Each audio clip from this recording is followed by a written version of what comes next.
हल्द्वानी में क्या तहसील प्रशासन की मिलीभगत से जमीन पर हो गया कब्जा। पटवारी ने जमीन पर रकबा शेष न होने की रिपोर्ट पेश की, लेकिन फिर भी जमीन का रकबा शेष निकल गया।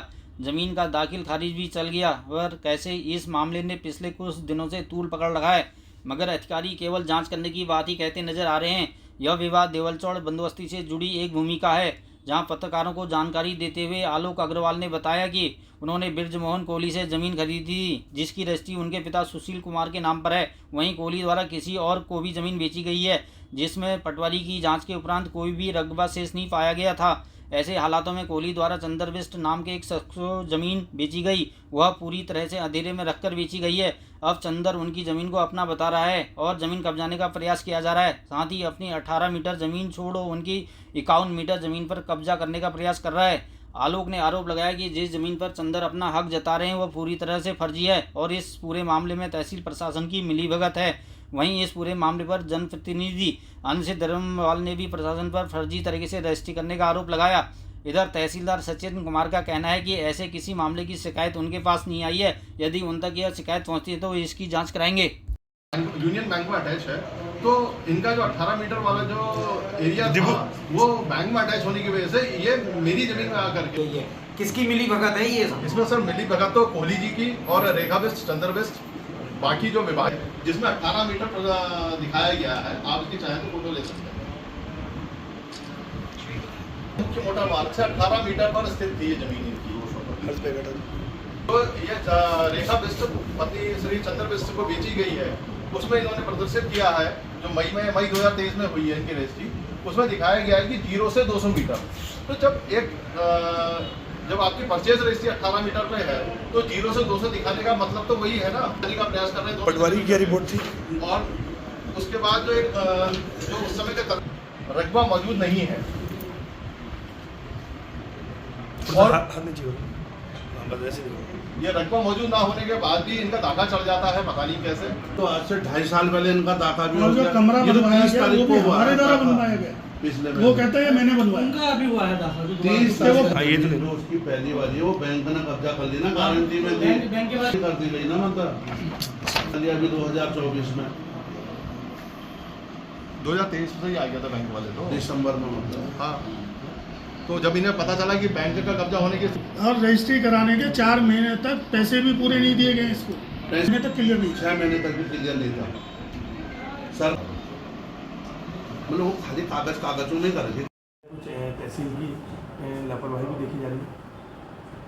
अभी न्यूज़पेपर के माध्यम से ये प्रकरण संज्ञान में आया है कि किसी ज़मीन की 2 बार दाखिल खारिज हुई है या 2 बार रजिस्ट्री हुई है।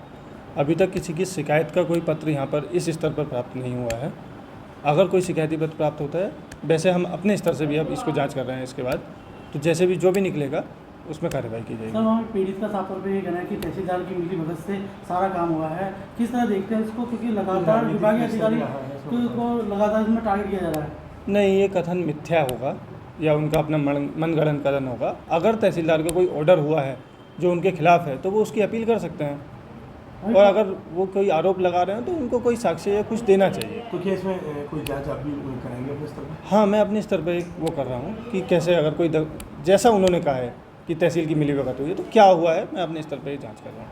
जमीनों पे गलत तरीके से कराने करके क्या है पूरा मामला?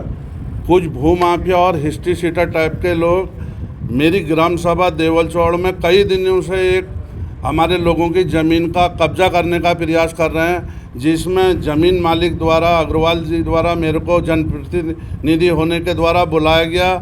मैं उसमें गया, उनके बनाए हुए कमरे में कब्जा करना और उनका मीटर उखाड़ना और उनको दादागिरी करना। एक समाज के नाते मैं अपने गांव में हर जगह जाता हूं।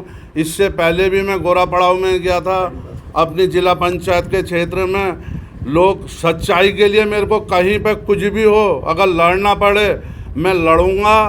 और कुछ भू माफिया हिस्ट्री सीटर जो यहाँ से बाहर की जेलों में, नेपाल की जेलों में 2-2 साल बंद रहकर और दूसरों की ज़मीन को कब्जा, सरकार कुछ अधिकारियों मिलीभगत द्वारा 18 मीटर की रजिस्ट्री को दूसरी रजिस्ट्री 200 मीटर दर्शाकर उसमें ज़मीन को कब्जा करने की कोशिश की जा रही, जिसमें तहसील के कुछ अधिकारियों की मिलीभगत से, जिसमें पटवारी जी द्वारा लिखित रिपोर्ट है, इसमें कोई रकबा नहीं है। उसके बाद भी दाखा कर दिया जाता है कुछ अधिकारियों द्वारा। मैं ये कहता हूँ उन अधिकारियों की पहले तो जांच हो और कार्रवाई हो। इस छोटे से पहाड़ के एरिया में कुछ यहाँ के बड़े अधिकारी और नेताओं के संरक्षण में वो हमें हमारी राजनीति को बदनाम करने के चक्कर में जगह जगह कोई विधायक भी है इसमें शामिल? कुछ नेता हैं, उन नेताओं के मैं कहता हूँ फ़ोन भी जांच किए जाएं कि इस मामले के लिए अगर 200 फ़ोन उन अधिकारियों को ना किए तो तहसील के। और मेरा ये कहना है, जो सुशील अग्रवाल जी एक सीधे साधे आदमी हैं, पहाड़ और उसकी वो भावनाओं के द्वारा मैं ये कोई काम नहीं करूँगा। मैं सच्चाई से लड़ूंगा और जो मोहन वो चंद्र बिष्ट है उस पर तुरंत कार्रवाई होने चाहिए। झूठे बयान और झूठे कुछ पत्रकारों द्वारा मेरे को धमकी दी गई कि हमसे मिलो और बात करो। मैंने कहा किस बात की बात करूं? मैंने कहा कुछ रुद्रपुर से झूठी मोटी। किस तरह का जमीन का फर्जीवाड़ा किया है ये?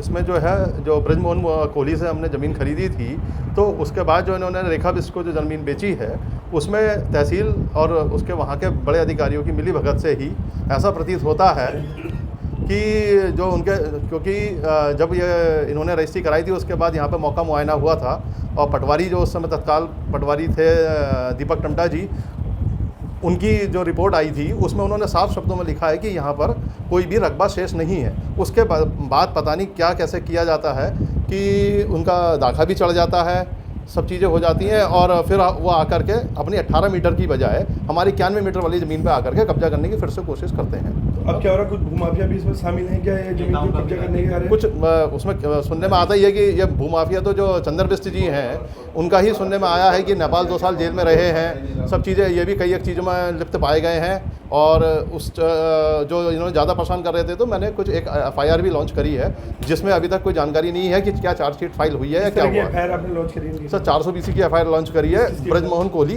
जो प्रॉपर्टी जिन्होंने बेची थी और जो चंद्र बिष्ट और रेखा बिष्ट जो मेरी भूमि में आकर के कब्जा करने की कोशिश। चाहते हो आप? सर मैं तो ये चाहता हूँ जो सत्य है उसको सही से जांच कराई जाए, उचित जांच हो, जो सक्षम अधिकारी है वो उसकी सही से जांच करे और जो मेरा जो दाखा चढ़ाया गया है और सब चीज़ें सही पाई जाए तो जो दोषी है उस पर कार्रवाई हो। सर उसमें मुझे जानकारी नहीं है कि उनका नाम क्यों उसमें लिया जा रहा है, क्योंकि वो तो वहाँ से जब ज़्यादा इन लोगों ने बदतमीजी करी तो वहाँ के जनप्रतिनिधि होने के कारण मैंने उनसे जिक्र किया कि सर ये ऐसे ऐसे दिक्कत है, तो उन्होंने कहा ठीक है मैं आपके साथ चलता हूँ, जहाँ आप मेरी ज़रूरत है मुझे बताएं। मेरा नाम आलोक अग्रवाल, मेरे ये जो रजिस्ट्री है मेरे पिताजी सुशील कुमार अग्रवाल जी के नाम पर है।